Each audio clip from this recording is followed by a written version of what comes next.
অনেক দিন আগের কথা। এক ছোট্ট গ্রাম ছিল পাহাড় আর নদীর মাঝখানে। নাম ছিল সেই গ্রামের চন্দনপুর। এই গ্রামে থাকতো এক ছোট্ট মেয়ে, তার নাম মিনা।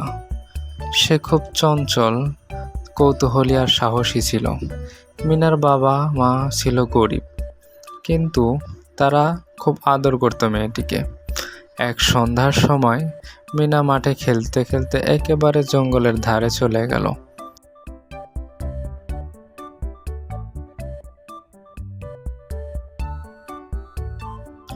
হঠাৎ সে দেখতে পেল এক রূপালি আলোর এক গাছের ফাঁক দিয়ে বের হচ্ছে।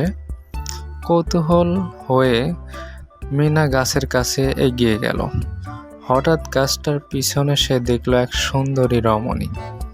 তার গায়ে ঝকমকে পোশাক, পিঠে জোড়া রূপালি ডানা, চোখে মায়াবী আলো। মিনার চোখ ছানাবড়া হয়ে গেল। তুমি কি পরী? মিনা জিজ্ঞেস করলো। পরী হেসে বলল, হ্যাঁ, আমি তারা পরী।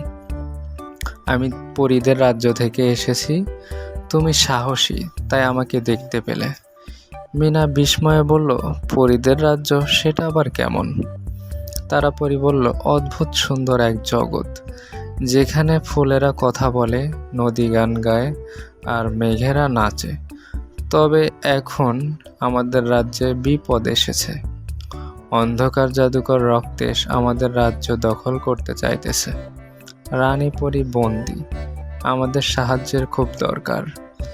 মিনা কিছুক্ষণ চুপ করে থেকে বলল, আমি কি সাহায্য করতে পারি? তারা পরী অবাক হয়ে গেল। তুমি তো মানুষ। কিন্তু আমি তো সাহসী, মিনা বলল দৃঢ় কণ্ঠে। তারা পরী তার ডানার এক ছোঁয়ায় মিনাকে এক আলোর মোড়ার জাদুকরি পথ দিয়ে পরীদের রাজ্যে নিয়ে গেল। সেখানে পৌঁছে মিনার চোখ ধাঁধিয়ে গেল। সবকিছু স্বচ্ছ, আলোয় ঝলমল ও গাছেরা রঙিন ও পাখিরা কথা বলছে। কিন্তু সেই আনন্দ বেশিক্ষণ থাকল না। অন্ধকার মেঘে পুরো রাজ্য ছেয়ে গেল। বাতাস ঠান্ডা আর ভারী হয়ে উঠল। রক্তেশ এসে গেছে। তারা পরী কেঁপে উঠল। রক্তেশ এক বিশাল দানব। তার গায়ে কালো লোম, চোখ আগুনের মতো আর মুখ ভয়ানক হাসি। তার সঙ্গে ছিল দানব বাহিনী। মিনা বলল, আমাদের কিছু করতে হবে। তারা পরী বলল, একটা গোপন রাস্তা আছে যেখানে রক্তেশ রানী পরীকে বন্দি করে রেখেছে, কিন্তু সেটি পাহাড় পেরিয়ে বিষাক্ত জঙ্গলের মধ্যে। মিনা প্রস্তুত ছিল। তারা পরীর সঙ্গে আরো দুটি সাহসী পরী, নীল পরী আর চাঁদ পরী, তাকে সঙ্গ দিল। পথে তাদের প্রথমে পেরোতে হয় ঘুমের বন, যেখানে বাতাসে ঘুম পাড়ানির গন্ধ থাকে। একবার শ্বাস নিলেই মানুষ ঘুমিয়ে পড়ে 100 বছর। মিনা তার মুখ কাপড় দিয়ে ঢেকে রাখে এবং সে পরীদেরকেও সতর্ক করে। কৌশলে তারা ঘুমের বন পেরিয়ে যায়। এরপরে আসে ক্রোধের নদী। এই নদীর পানি যে স্পর্শ করে, সে রেগে গিয়ে নিজের উপর নিয়ন্ত্রণ হারায়। এক বিশাল কাঠের নৌকা খুঁজে মিনার পরীরা পার হয়। মাঝপথে দানব মাছ আক্রমণ করে, কিন্তু মিনা তার বুদ্ধি দিয়ে মাছকে চকচকে আয়নার ছায়ায় বিভ্রান্ত করে পানিতে ফেরত পাঠিয়ে দেয়। অবশেষে তারা পৌঁছায় অন্ধকার গুহায়, যেখানে বন্দী ছিলেন রানী পরী। গুহার দরজায় ছিল 3 মাথাওয়ালা পাহারাদার দানব। তারা পরী জাদু করে এক মায়ার পর্দা তৈরি করল, আর মিনা চুপি চুপি গুহায় ঢুকে পড়ল।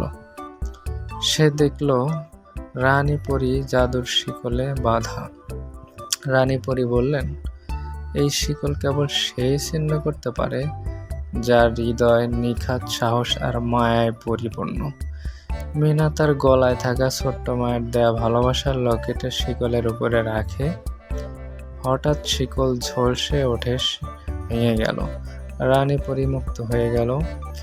তুমি সেই ভবিষ্যৎবাণীর সাহসী হৃদয়, বললেন রানী। হঠাৎ গুহার বাইরে রক্তসের গর্জন শোনা গেল। সে বুঝে গেছে রানী মুক্ত। সে বিশাল রূপে ধেয়ে এলো। রক্তেশ বলল, মানুষের মেয়ে, তুই আমার পথ আটকাবি? মিনা বলল, আমি শুধু পথ আটকাবো না, তোমায় হারাবো। রক্তেশ আগুন ছুড়ল। রানী ও অন্য পরীরা মিলে জাদু দিয়ে রক্ষা করলো মিনাকে। এরপর মিনা রক্তেশকে বলল, তুমি শুধু ভয় দেখিয়ে মানুষকে ভয় দেখাও, কিন্তু ভালোবাসার সাহস সবচেয়ে বড়। এই কথা বলার সঙ্গে সঙ্গে মিনার গলা থেকে আলো বেরিয়ে রক্তেশকে ঘিরে ধরল। তার অন্ধকার শক্তি ধ্বংস হয়ে গেল এবং সে চিৎকার করে হারিয়ে গেল চিরতরে। পরীরা খুশিতে উদযাপন করল। তারা পরী বলল, তুমি আমাদের বাঁচালে, তুমি এখন পরীদের বন্ধু চিরদিনের জন্য। রানী পরী মিনাকে আশীর্বাদ দিলেন, বললেন, যখনই তুমি বিপদে পড়বে তোমার হৃদয়ের সাহস তোমাকে পথ দেখাবে।